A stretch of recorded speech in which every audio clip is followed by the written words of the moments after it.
Another potential setback for the National Security Agency, or NSA. Congress is now weighing in on the controversial phone tracking program, and a Utah senator is leading the charge. ABC4 Utah Chief Political Correspondent Glenn Mills explains how.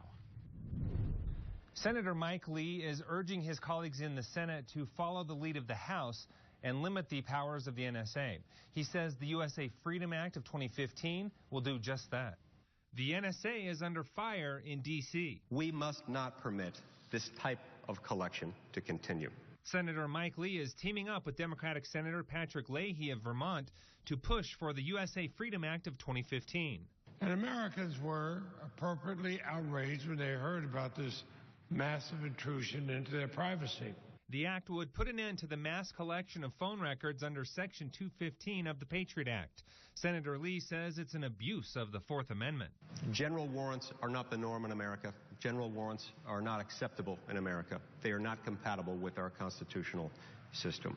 Just last week, the Second Circuit Court of Appeals agreed and ruled the program is illegal. The bill is offering a legislative fix that Lee says would require more accountability, transparency, and oversight for domestic surveillance. He says it has broad support from intelligence and privacy groups. This is a compromise, an important compromise that will enable us to protect Americans' privacy while giving the government the tools it needs to keep us safe. A similar bill passed overwhelmingly in the House just this week. Lee says he will do everything he can to make sure the act gets a debate and a vote in the Senate next week.